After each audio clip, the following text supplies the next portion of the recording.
Hi everyone, this is Frank Demore with the Last Chronicles of Planet Earth. If you're at my YouTube channel, you just discovered me, you'd like to go over and read a lot of information, including be able to download my documentary on Bible prophecy and current events for free, just go to my website, which is right here. You see BibleProphecyMan.com. Now, today I'm going to be discussing the Ezekiel 38 war, one of two wars that haven't been fulfilled yet. And this is an old map with the old names of in the Old Testament of the nations that will be attacking Israel during the last days. You see Israel here that I circled and all of the enemies that will be coming against Israel during the last days. Now, in my book, The Last Chronicles of Planet Earth, there's a section in my book there which is on the last day's attack against Iran. You can see here, this is the picture that I put up, and it'll tell you exactly the nations who are going to be coming against Israel, the direction that they come against Israel, and who wins the war. Gives all the details about this coming war. And if you notice here, that Persia in the Old Testament is modern-day Iran, and Iran will also include part of Iraq and Afghanistan. And you know that we have the troops in these areas right now. At least you should know that, because we've been at war with them for some time now.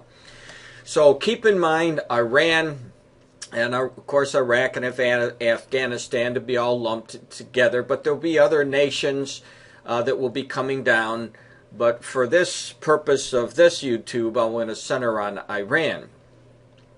And we know that they'll be coming from the northern quarters, and obviously you also see Libya here in northern Africa, and most of you know that Libya just ousted Colonel Gaddafi, and now they're getting ready to install a new government that will turn out to be an Islamic government. We know this because they are in and named in the attack against Israel. So you see Put, which is the Old Testament name, but it's modern-day Libya. And of course, this would include Tunisia, Algeria, and Morocco. So, now in my book, there's a section in my book that I talk about Israel will be alone in the last days in this war. I just want to quote a little bit of this because I think it's important. It says, the prophet Ezekiel was given specific details on this coming attack. And in verse 8 of Ezekiel 38, God says an attack will occur in the future years. And we're already there in the future years. This statement refers to the end times, or the time Israel is a young nation again, which they are. They're only 62 years old. They were born on May 14th of 1948. It is important to remember the attack will come against Israel when all the other prophecies are also being fulfilled at the same time, which they are now. We know that by just looking at the current events. Now, Sheba and Dedan, the merchants of Tarshish, with all its young lions, this is important, thereof shall say unto thee, Art thou come to take a spoil? Hast thou gathered the company to take a prey, to carry away silver and gold, to take away cattle and goods, and to take a great spoil?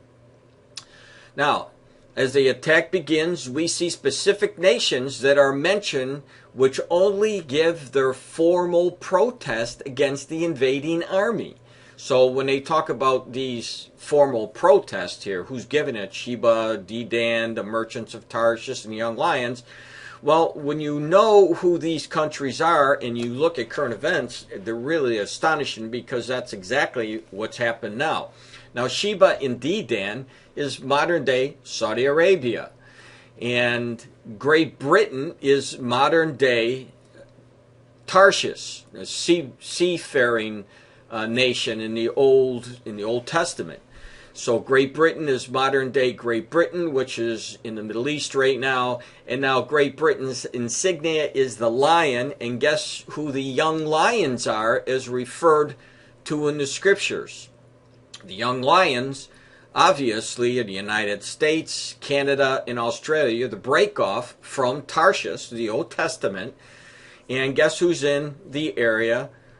where we see this prophecy was supposed to be fulfilled? Well, we see Great Britain, the United States, Canada, and Australia have troops in the Middle East and exactly where they're supposed to be at the right time. Now, as this prophecy unfolds, Ezekiel in chapter 38:11 tells us that Great Britain, which is the young lion, the United States, Canada, and Australia, which are the young lions, are in the area of Saudi Arabia at the time the attack against Israel breaks out. These nations will do nothing to help Israel except to give their formal protest to this invasion. Now, I wanted to make sure that everybody knew this, because this is what we're starting to see in the news, and partly because of the economy, the crisis of the economy in the world. Now, let me go to an article here to show you what I'm talking about. Now, according to the Depka file, which is a really good source for news coming out of the Middle East, it says Obama flips on new sanction, leaves Israel's and Saudis head-to-head with Iran. Now, I told you the young lions weren't going to do anything. And you see Saudi Arabia was mentioned in Ezekiel. Saudi Arabia is mentioned here as well. They just give a formal protest. And when I warned, I don't know how many different times I've warned, both in my book and in my posts, in my live presentations, that Israel will more than likely, because we know what it says in Ezekiel, that they will be on their own. So get this. Here we've heard Barack Obama saying that he was going to help Israel. Well, now he's flipped. And it makes a lot of sense why he's flipped, because obviously all he's doing is going in line with scriptures. And we know what's going to happen. It says the U.S. President Barack Obama is backing away from crippling sanctions on Iran's central bank.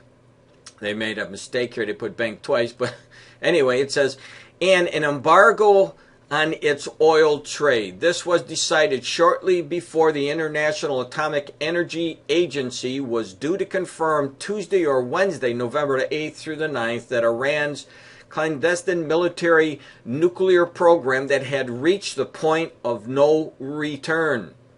And after Israel intelligence experts found Iran could build a nuclear or build a weapon as soon as it was or so decided. Four considerations persuaded the Obama administration to backtrack on the new sanctions, thereby telling Tehran prevail in the, or letting Iran prevail in this round of nuclear controversy. And then he names some of these things why he backed out.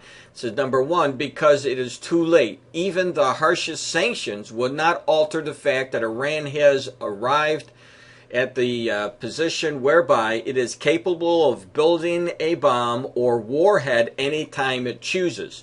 And number two, sanction penalties against Iran's central bank and its fuel experts would exacerbate the turmoil on the international, as I said before, the financial markets. And then I'll leave the rest of this. I'll put the link so you can see the rest of the reasons why the United States has backed off from sanctions, or backed off from thinking that they're going to assault Iran. So what this tells us, that Israel is going to be left alone. And essentially this is what we see from the scriptures.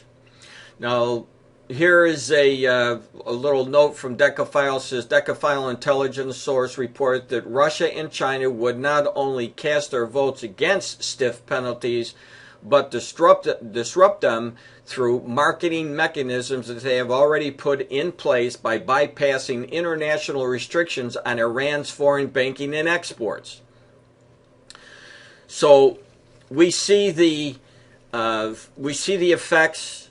We see the forerunner, if you will, that Israel will be left alone, as the headline really tells us, leaves Israel and the Saudis alone to go head-to-head with Iran. Now, let's look at it this way.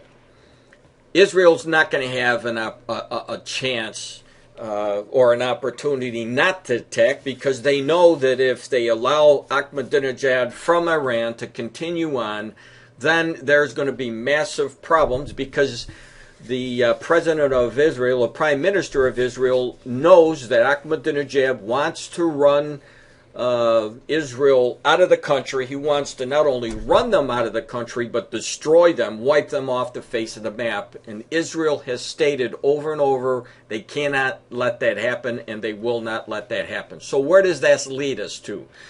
Well, this is, again, these events that we're seeing are the forerunners to Ezekiel chapter 38. And I believe this is one scenario that may happen. I don't know for sure, but I'm giving you a possible scenario. Israel will go in and attack Iran. You see Persia in the Old Testament. You'll see this is line that is drawn for Persia.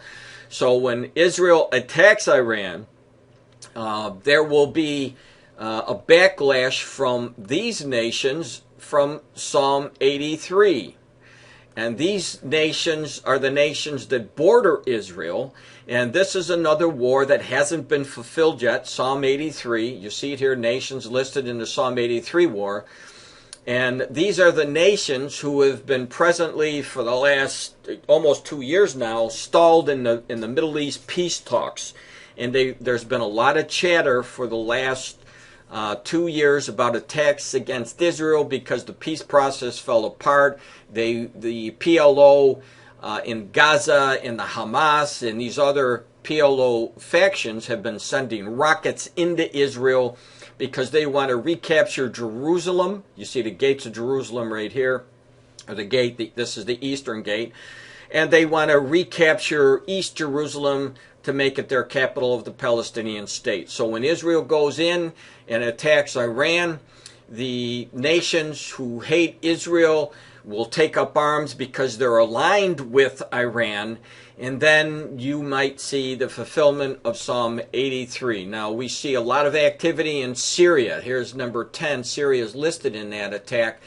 And Bashar al-Assad has said many, many times in the past month that he would attack Israel to divert attention from his own nation. So there's many variables that we're looking at that would cause both the Ezekiel war that will follow the Psalm 83 war. But one thing is for sure, that Israel will be left alone, just like Ezekiel says. Now keep this in mind. Do you think that it is a coincidence that in the scriptures, when the Lord tells us that these people, these young lions, Tarshish, would be in the area, I mean, because they give a formal protest when they see it, and we know that our troops are there in the same spots that Ezekiel talked about. And we know from this article, when you read this article, that Barack Obama says that he's stretched to the max. We don't have enough troops that would be able to intervene on an attack if there was such an attack against Israel. So we see the footsteps of these prophecies being fulfilled, and believe me. No, I take that back. Believe the Lord. What you're seeing here in these articles are the forerunners to what's going to happen in the Ezekiel war and the Psalm war. I pray to God that you would believe the word of the Lord and have your heart and your mind to open up to what the Holy Spirit is showing you. Thank you.